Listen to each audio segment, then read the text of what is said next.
Okay, so welcome back to Compassionate Cultures, the podcast. I am your host, Rebecca Hemmings, CEO and founder of Strawberry Words. If you're tuning in for the first time, this is the space where we're trying to help organizations to become compassionate towards all people so everybody feels that sense of belonging in the workplace.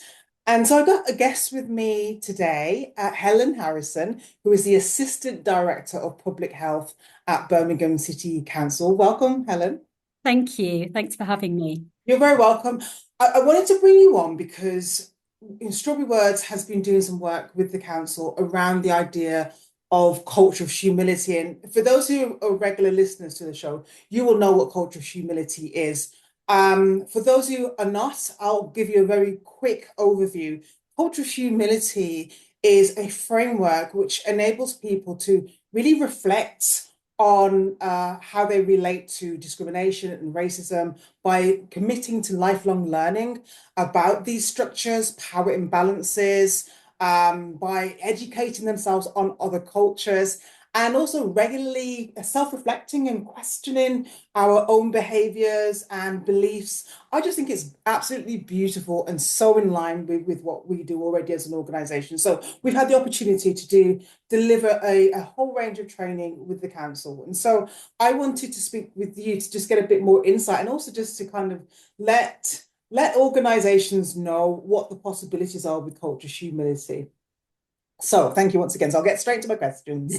Well, firstly, can you explain, I've given your job title, but could you explain to the listeners who you are and what it is you do? Of course. So as you said, I'm Helen Harrison. I'm one of the assistant directors. My background is in public health. I'm a consultant in public health as a member of the Faculty of Public Health.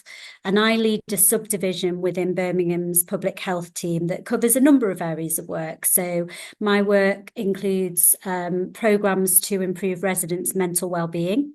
And that looks at how can we improve the environment around people to be able to create the conditions where people can live good lives where they're happy and healthy.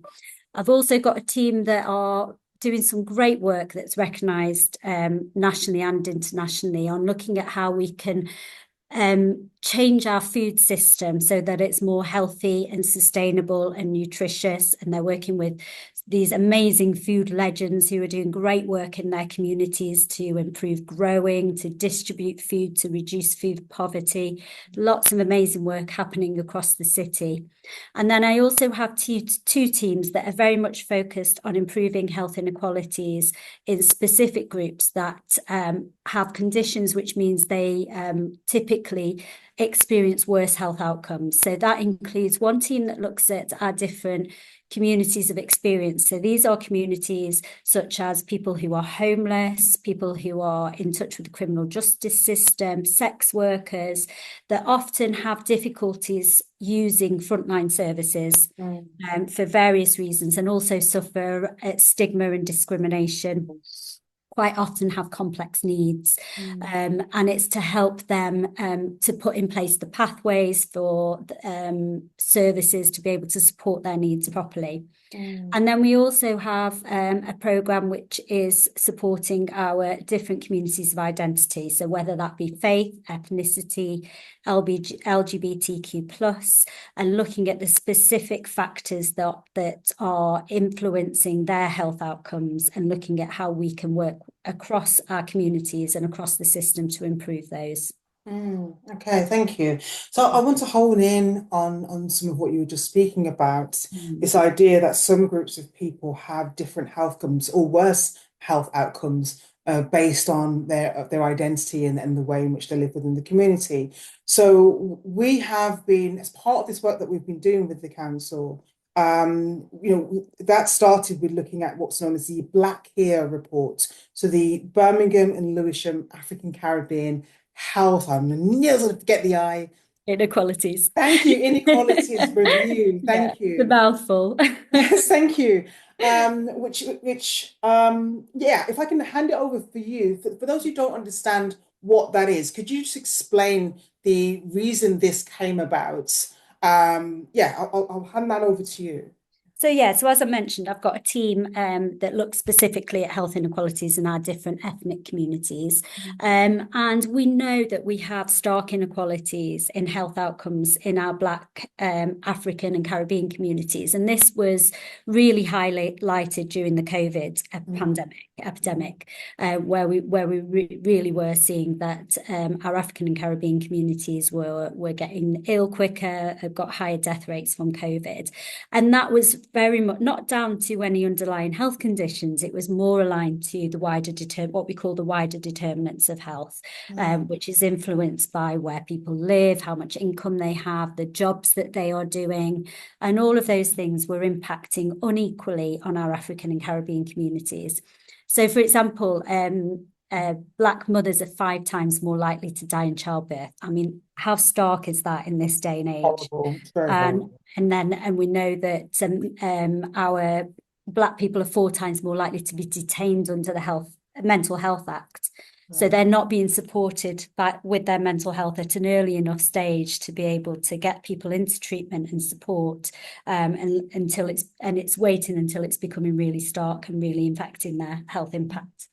So we really wanted to understand the extent of these inequalities in our communities in Birmingham, and more importantly, understand what we could do about it.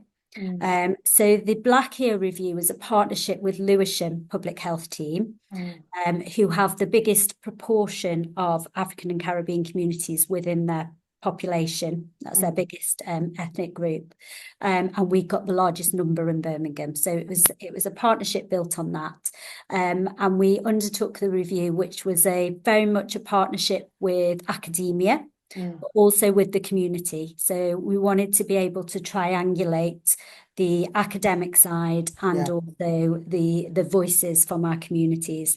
And that resulted in what we call the BLACHIR review for short, which consisted of 49 opportunities for actions. These were very tangible things that the health and care system could do to address the inequalities that had been identified. And there was also these 7 priority areas, which were more sort of strategic shifts that needed to happen. And in our public health team, we've taken on the challenge of looking at those 7 key areas and doing tangible work programs to support the system and making the changes that we need.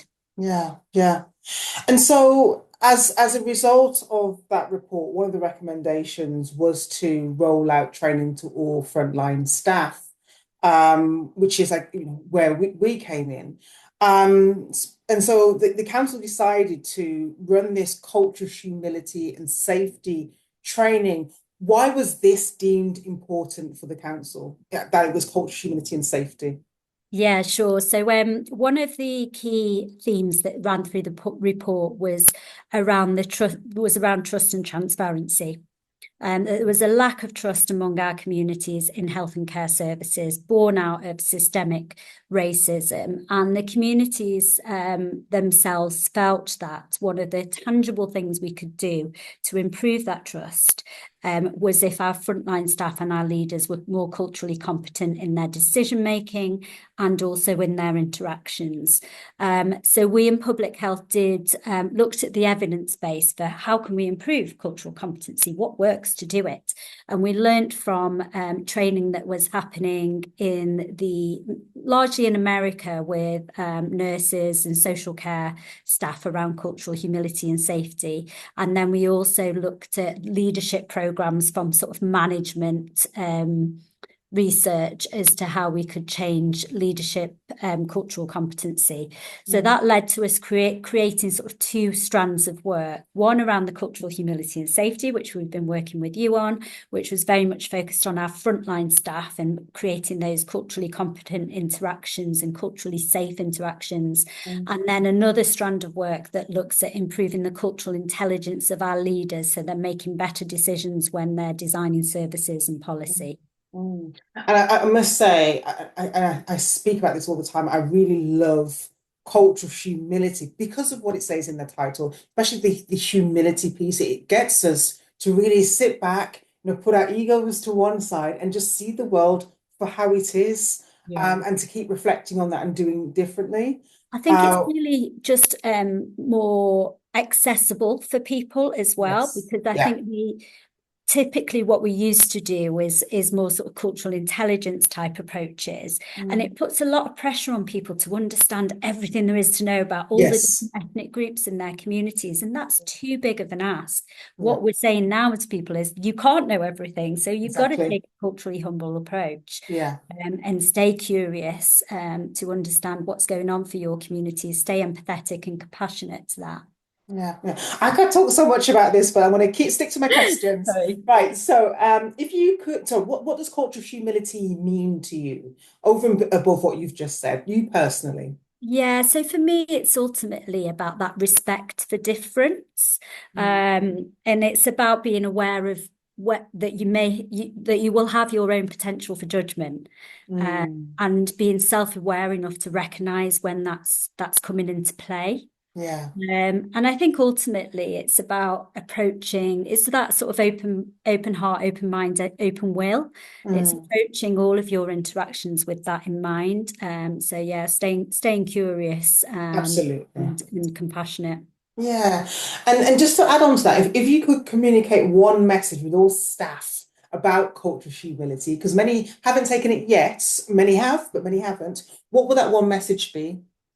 Well, I mean, for me, we work in Birmingham, a super diverse city, and we Mm. are public servants. So the people I work with, we are all public servants. So we have a duty, to provide safe, accessible, and equitable services, to our patients and our citizens. And Mm. we know that at the moment there are unfair differences between how well people are living and how long people are living. And that's just not right. Yeah. We have a duty of social justice. Yeah. And I think what we've been able to show through the work we've done in BLACHIR, that being culturally humble in our approaches can have a huge difference on health inequalities.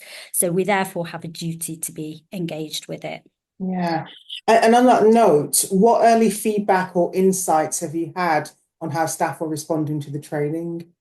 Oh, it's been phenomenal, honestly. It's far exceeded my expectations. I mean, I knew there was a lot of appetite in the system for this training, and people were pushing us each week, like, is the training ready yet? Is the training ready yet? And we wanted to get it right rather than just roll something out as a tick box. So Mm. we did spend the time, doing the prep work beforehand.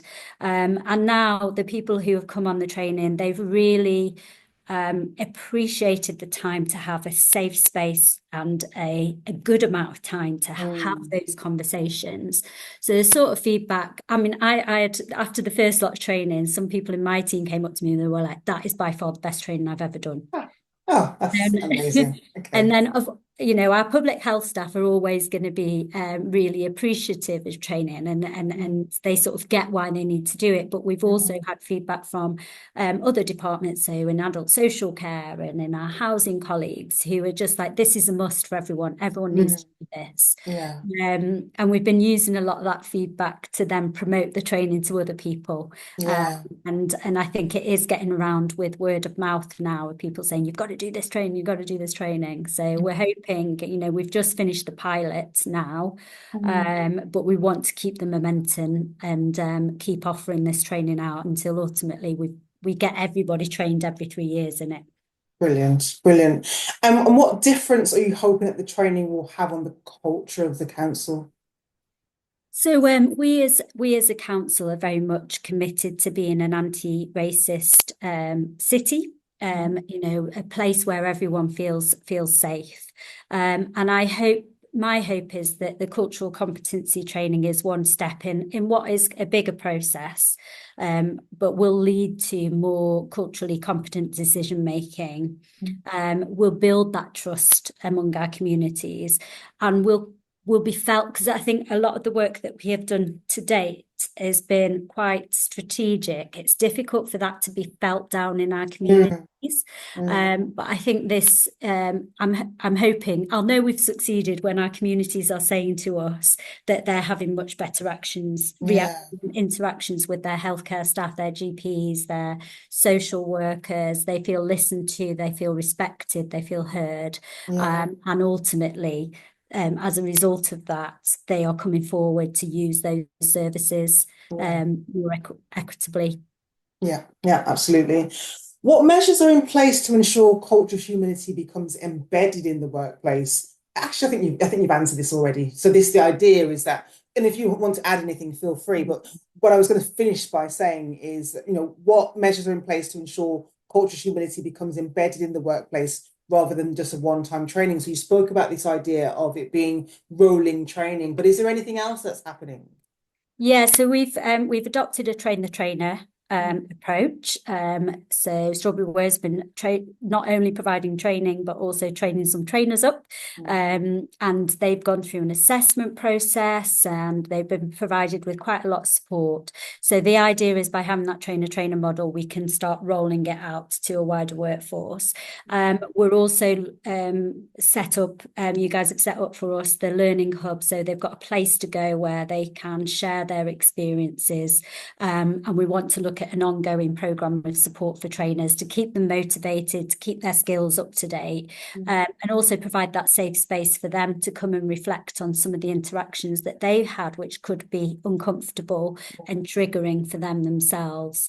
But we're also looking through the evaluation at what things that need to be in place in the culture of the organisation and the leadership to enable this to roll out. And I think there will be more work for us to do in that respect. Thank you so much. I've got one more question. Again, there's so many things I want to say, especially as you bring up the idea of psychological safety. And I think, what these sessions have enabled people to do is to find out what it really looks like to create those spaces. And so if you can do that, if you understand what that is, you can do that, repeat that in many different areas, which is huge. Because no matter where I go, I'm still yet to find, I'm just going to say it, I'll keep saying it to all the organizations out there, I'm still yet to find a racial safeguarding policy, but that's something I'm going to keep harping on about. And my final question is, how does this training fit into the broader vision for diversity, equity, and inclusion with the council? Again, I feel like partially you've answered that, but if you want to add anything to that, please do. Yeah, so as I said, corporately, we have we are a city of sanctuary. We're a city that's built on migration, and we very much recognise the assets that diversity brings to it. That brings to the city. So that has been sort of a long kind of held integral part of who we are as a city and how we work. And that ongoing commitment is within our Birmingham corporate plan, that we will be an anti-racist city, and we want to very much learn from, in public health, we want to take the learning that we get from BLACHIR and from the evaluation we do on that, and also our experiences of working on the cultural humility and safety, and then embed that into the, so what does this mean? Like, how do we continue to take these tangible steps to be an anti-racist city? Thank you so much. I really, really do appreciate you spending this time speaking to me about this. And I want to just thank you, not just from being the founder of Strawberry Words, not just from being involved in this project, not just from being a born and bred Brummie, but also from being a Black African Caribbean woman. I have sisters, mothers, I have my own child. We have our own experiences of racism, and this is, something that we've always wanted to see. This type of structural support from organisations around us. So, thank you. Yeah, and thank you for your wisdom that you've shared with us as well. That's really embedding the work that we do. It's really appreciated. You're welcome.